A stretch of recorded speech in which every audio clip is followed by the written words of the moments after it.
بسم اللہ الرحمن الرحیم۔ السلام علیکم۔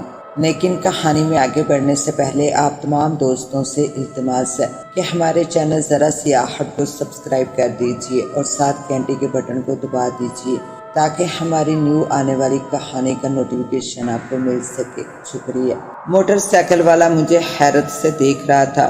اس کی سمجھ میں نہیں آ رہا تھا کہ قصہ کیا ہے۔ میں اچانک موٹر سائیکل کے قریب آ کر رک گیا۔ اس سے پہلے کہ وہ کچھ سمجھے میں نے گھوم کر ایک کک اس کے منہ پر دے ماری۔ وہ دور جا گری۔ پھر تیزی سے میرا ہاتھ حرکت میں آیا اور میرا گونسا اس کی ناک پر پڑا۔ ایک خون کا فوارہ اس کی ناک سے بہنے لگا۔ میں دوڑ کر موٹر سائیکل پر سوار ہو گیا۔ موٹر سائیکل پہلے ہی اسٹارٹ تھا۔ میں نے گیئر میں ڈال کر کلچ چھوڑنے کی کوشش کی مگر موٹر سائیکل والے نے اٹھ کر مجھے گردن سے پکڑ لیا۔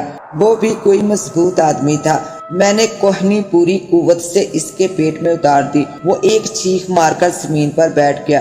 اس سے پہلے کہ چوکیدار اور اس کے ساتھی مجھ تک پہنچ پاتے میں موٹر سائیکل دوڑاتا ہوا ایک طرف نکل گیا۔ 2-3 فائر ہوئے مگر میں بال بچ گیا۔ میں اس علاقے سے جلدی دور ہونا چاہتا تھا۔ پہلے تو میرا ارادہ تھا کہ فیصل آباد اپنے انکل کے گھر چلا جاؤں مگر میرا حلیہ مشکوک تھا۔ انکل کا گھر اسی شہر میں تھا۔ میں نے موٹر سائیکل کا رخ جنگل کی طرف کر دیا اور دریا کے کچے راستے پر ڈال دیا۔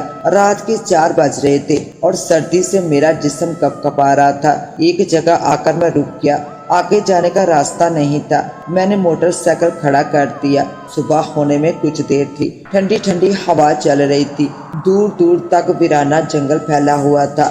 میں نے موٹر سائیکل سیدھا کیا اور 10 قدم پیدل چلنے کے بعد موٹر سائیکل کو زور سے دریا کے مچلتی موجوں کے حوالے کر دیا۔ موٹر سائیکل 1-2 دفعہ موجوں میں ابھرا پھر اس کے بعد لہروں نے اسے اپنے آغوش میں لے لیا۔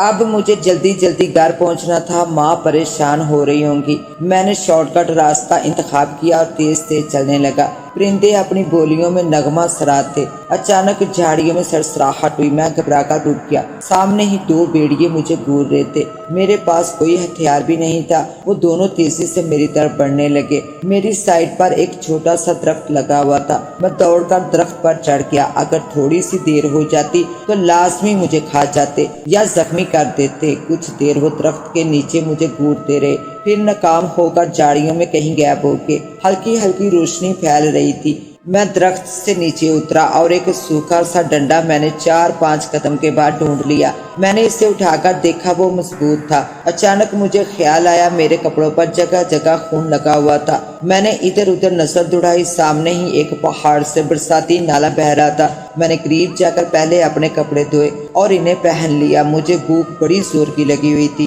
میں نے کچھ دیر اور جنگل میں ٹہرنے کا ارادہ کر لیا کیونکہ کپڑے سوکھ جائیں۔ میں ایک درخت پر چڑھ گیا۔ ڈنڈا میرے ہاتھ میں ہی تھا۔ دن کے 12 بج رہے تھے۔ میں درخت سے جنگل کا شاعرانہ انداز میں نظارہ کرنے لگا۔ ہر چیز بارش سے دھلی ہوئی تھی۔ جگہ پانی کھڑا تھا۔ میرے کپڑے تقریباً سوکھ گئے تھے۔ جس جگہ میں بیٹھا ہوا تھا ویسے بھی اس طرف کوئی آدمی نہیں آتا تھا۔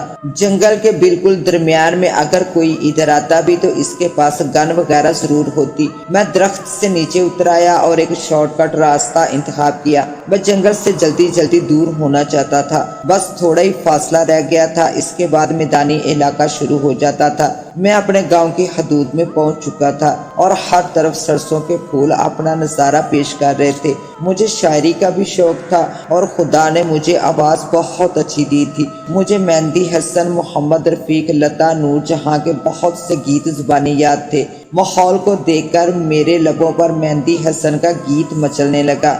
اچانک پرندے کے پھڑپھڑانے کی آواز آئی۔ میں نے سامنے دیکھا تو 2 تیتر جال میں پھنسے ہوئے تھے۔ میں جال کی طرف بڑھا مگر منہ کے بال زمین پر جا گرا۔ میرا پاؤں کسی پھندے میں آ گیا تھا۔ میں نے غصے میں آ کر ایک گالی دی۔ خبیث کے بچے جگہ پھندے لگا دیتے ہیں۔ میں نے پھندے سے پاؤں آزاد کرایا اور ایک بڑا سا پتھر اٹھا کر پھندے پر دے مارا۔ ایک چیخ کی آواز آئی اور پھندا چکنا چور ہو گیا۔ میں نے دونوں تیتر جال سے نکالے اور انہیں جنگل کی نرم گھاس پر چھوڑ دیا۔ وہ دونوں تیزی سے بھاگے اور کچھ دور جا کر رک گئے اور اپنی آواز میں میرا شکریہ ادا کرنے لگے۔ میں مسکرا دیا۔ شاید شکاری نے موسم خراب ہونے کی وجہ سے ادھر کا رخ نہ کیا۔ आसमान पर अब भी बादल इसी तरह मौजूद थे और हवा चल रही थी। मैं जंगल पार करके सरसों के फूलों के करीब पहुंच चुका था और तेज तेज चलता हुआ अपने गांव में दाखिल हो गया। 4-5 आदमी मिले। सलाम दुआ के बाद मैंने घर की बेल पर हाथ रख दिया। कौन है? अंदर से मेरी माँ की आवाज आई। अम्मी, मैं नदीम हूँ। माँ ने दरवाजा खोल दिया। मैं अंदर आया और माँ ने मुझे गले लगा लिया। बेटा, रात को तुम घर क्यों नहीं आए और फोन क्यों नहीं किया? मैं और आमना परेशान थी। अम्मा, सबसे पहले खाना लगा दे, बहुत जोर की भूख लगी है। मैं नहाकर कपड़े बदल लूं, फिर मैं आपको बताता हूँ मैं क्यों नहीं आ सका। आमना, भाई के लिए रोटी पका और सालन गरम कर। आमना मेरी छोटी बहन का नाम है।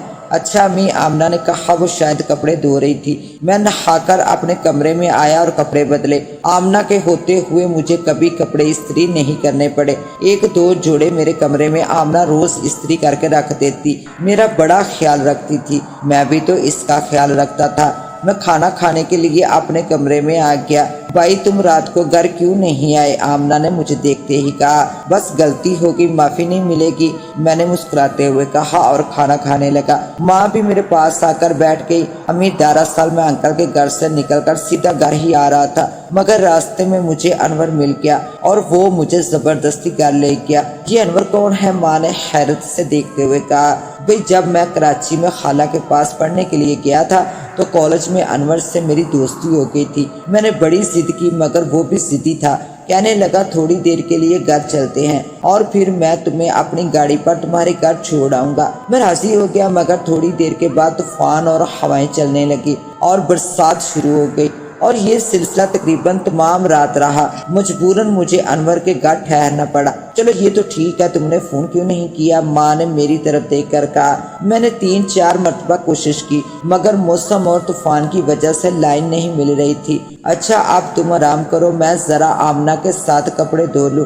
माँ के जाने के बाद मैं सोने की तैयारी करने लगा कि सारी रात का जागा हुआ था, मगर लड़की वाला किस्सा मुझे नींद नहीं आ रही थी। बार बार इस लड़की का चेहरा मेरी आंखों में घूम जाता। इसे क्या हुआ था? वीरान जंगल और जख्मी हालत और रात का वक्त, ये सारी बातें मुझे सोने नहीं दे रही थी। वो जख्मी हालत में भी बड़ी प्यारी लग रही थी। वो हस्पताल की तेज रोशनी में ऐसे लग रही थी जैसे किसी गुलाब पर अचानक तेज धूप का साया छा जाए और वो मुरझाने लगे। फिर मैं आहिस्ता आहिस्ता नींद की वादी में चला गया। मैं शाम को सोया था, इसलिए मेरी आंख सुबह जल्दी खुल गई। मैं नहाकर कपड़े बदलकर अपने बाग में गया। बाग में टहलने के बाद मैं छत पर आ गया और कबूतरों के जाल के पास खड़ा होकर आसमान की तरफ देखने लगा। बादलों की वजह से मैंने कबूतर ना उड़ाए। कबूतर मैंने नहीं बल्कि अब्बू ने रखे थे। कुछ दिन हुए अब्बू को कोई दोस्त लंदन ले गया था और अब ये मेरी हुकूमत में थे। मैं भी एक अच्छा शिकारी था। अच्छे अच्छे कबूतर हमारे घर में थे और सारे कबूतरों की पहचान रखता था। ये शौक मुझे अब्बू से विरासत में मिला। गांव में और भी बहुत सारे लोगों ने कबूतर रखे हुए थे, मगर मेरे कबूतर सबसे ज्यादा उड़ान वाले थे। नदीम बेटा, खाना तैयार है, जल्दी नीचे आ जाओ। माँ के कहने पर मैं नीचे आ गया और खाना खाने लगा। अचानक फोन की घंटी बज उठी। मैंने खाना छोड़कर फोन उठा लिया। हेलो, कौन? बेटा कैसे हो? मैं भी ठीक हूँ नदीम बेटा। तुम इस तरह करो कि अपने तमाम कागजात जो दाखिले के लिए हैं परसों अपने साथ ले आओ और आमना के भी। मैंने प्रिंसिपल से बात कर ली है। हिना के कॉलेज में तुम दोनों को दाखिल करवा दूंगा और तुम्हारे अब्बू से भी बात हुई थी। हमारे घर के सामने वाला मकान खाली है। तुम्हारे अब्बू की भी मर्जी है कि तुम दोनों पढ़ लिख जाओ। तुम्हारा क्या ख्याल है? आप सब लोग फैसलाबाद आ जाइए तो मैं मकान ले लूं। अपनी अम्मी को जरा बुला दो। जी अच्छा, मैंने कहा और अम्मी को आवाज दी। अम्मी, अंकल सलीम का फोन आया है। फिर अंकल सलीम ने माँ को सारी बात बता दी। ठीक है भाई साहब, जिस तरह इनके अबू और आपकी मर्जी। अच्छा, खुदा हाफिज। और फोन बंद हो गया। फिर हम लोग अपना मकान चचा यूसुफ के हवाले करके फैसलाबाद नए मकान में आ गए। मैं अपने कबूतर साथ ही ले आया। हिना और इसके घर वालों ने घर की सेटिंग में हमारे साथ भरपूर तावन किया। गोया कि वो मेरी कजन थी, मगर हमारा और इनका आना जाना बहुत कम था। ये तो 4 साल बाद, वो भी मेरी और आमना की पढ़ाई की वजह से या अब्बू के लंदन जाने की वजह से हम लोगों में आना जाना हुआ।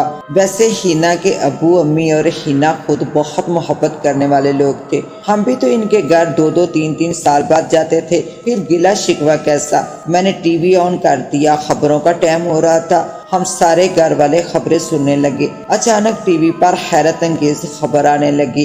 10 दिनों में 2 नौजवान लड़कियों को किसी चुड़ैल बदरू ने खून पीकर मार डाला है और लड़कियों के जिस्म पर दांतों के निशान लगे हुए हैं। और जो पहली लड़की चुड़ैल का शिकार हुई वो मौजज़ाना तौर पर बच गई। फिर इस नौजवान की सारी तफसील बयान करने लगी, जिसने लड़की को उठाकर अस्पताल दाखिल कराया और चौकीदार से लेकर मोटरसाइकिल वाले की पिटाई तक सारी खबर टीवी पर आ रही थी। मैं अपने ख्यालों में मुस्कुरा दिया। मुझे टीवी वालों ने हीरो का खिताब दिया और पुलिस मुझे तलाश करने के लिए जगह जगह छापे मार रही थी। और लड़की का बयान भी यही था कि इस पर किसी चुड़ैल का हमला हुआ है और जिस लड़की को मैंने बचाया था इसके जिस्म पर भी दांतों के निशान थे। और इसके बाद 2 और लड़कियों को भी इसी चुड़ैल ने अपना शिकार किया।